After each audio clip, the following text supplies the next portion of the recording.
So here we are with my friend Jason Golden at the Golden Acre Urban Farm here. Tell us what we're doing, Jason. Today we are inoculating shiitake mushroom logs. I've harvested 4-foot segments of red oak from our tree, and they have been waiting for 3 weeks. Now they have been hydrated in a water bath, and we are ready to drill and inoculate. All right. So what we've done is we've soaked our oak logs in a bath.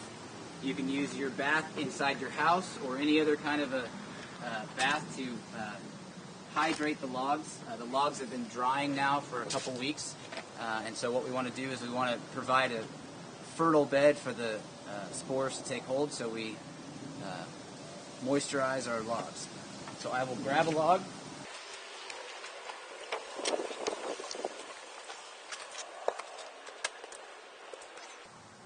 Got these boards on my sawhorses here to keep everything from rolling around, give me good control. So these have been soaking how long? They've been soaking for 24 hours. All right. This is a 6-inch log. Yeah. I want 6 lines of spores. 6 lines. Boom, boom, boom. That's one line. Right. So what I'll do is I'll mark it just to help me. One there, there, one there. I have an 11/30 seconds drill bit. I've taped it to 1 1/4 inches. The plugs are 1 inch long, and so I've giving it a little bit more space.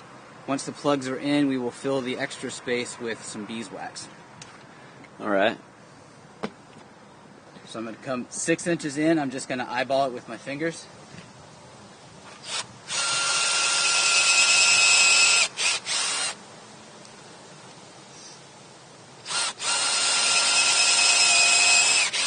Does the 6 inches have anything to do with the size of the log?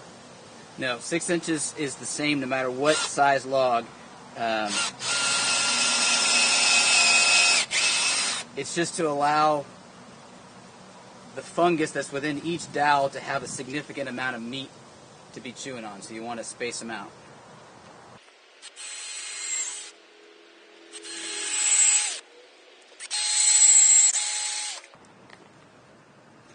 Now I'm turning the log so as I can drill my next one. My next line is here. Now the trick is we want them in a diamond shape so that the spores are... So you go here. My line's here, so... And then here. Yeah.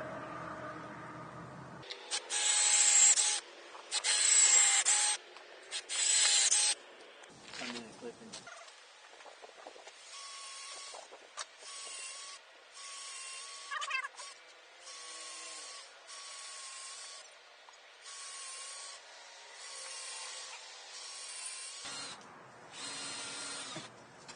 Okay, so our holes are drilled. We're going to take some shiitake mushroom spores in our dowels, and we're going to put one into each hole. So we've got a hammer, we've got a spore, and then just some kind of an object to hammer in it a little bit farther, whatever you got laying around.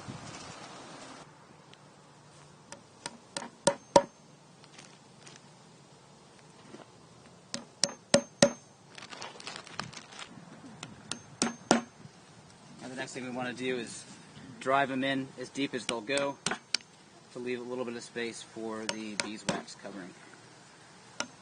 So we're going to seal these in with beeswax. That's right.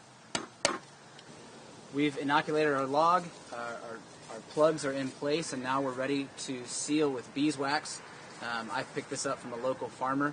Basically we use that just to hermetically seal the spores in the log to keep competition from other fungus out and to give the spores a chance to basically germinate. Heating up the beeswax here. Ready to take it off. So we've got our melted beeswax. I just pour just a little bit in, try not to drip any, but if you drip it's not a big deal. I just do it like this and try to do a steady hand. Fill it up to the top.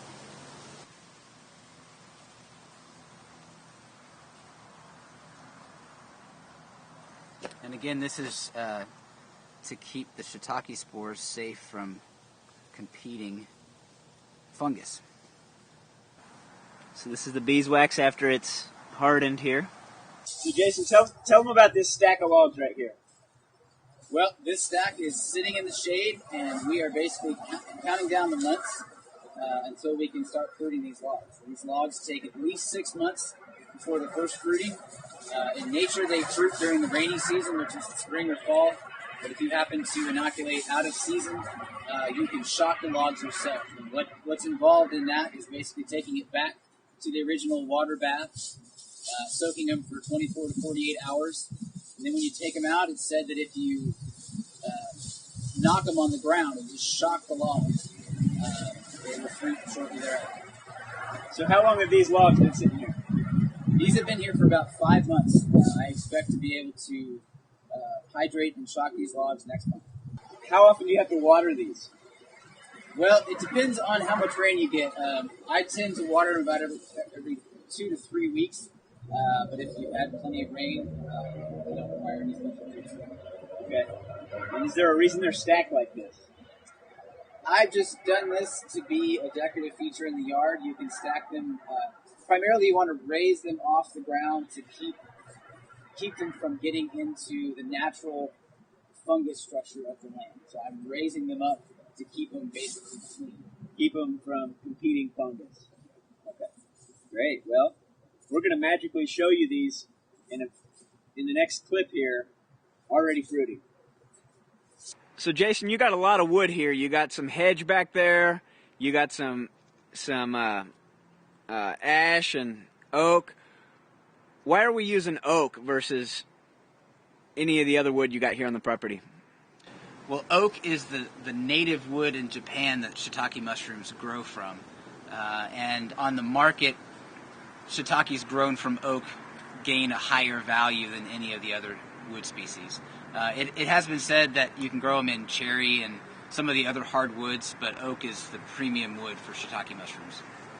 Okay, and can you use just any oak, or does it have to be like old, dead for a while, or what do you got to do? Well, you want new cut wood. You don't want wood that's been in your woodshed for 3 years. So do some pruning on your trees, but it's got to be new wood. Shiitakes will fruit as early as 6 months from inoculation. These guys took 18 months. We just let them fruit with the season. Probably could have watered them a little bit more. But they'll fruit once a month after this. By soaking them in water, you can get them to fruit again for another 5 years until the log completely falls apart. What you want to do is simulate spring by soaking them in ice water, or if it's already cold outside, you can soak them in water and they'll fruit again. Soak them in ice water in the summer, and it thinks that spring's here, it's ready to fruit again, and boom, there they are. We are ready to harvest some of our shiitake mushrooms. You want to get them before the heads fully open up. You want the heads to separate from the stem to where you can see the gills about 2/3 of the way. When they open up too much, that's not good. You want to get them. You don't want to get them too early, and you don't want to get them too late. So these guys right here, these two in particular are perfect. They're a little bit too much even. You can see underneath they still have the curl. You can get them right before this or right here at this stage is good. These here did not even exist 4 days ago. They were under the wood. They started poking up, and here 4 days later we got a harvest. We're going to harvest some more tomorrow, and we're going to have some stir fry tonight. You want some?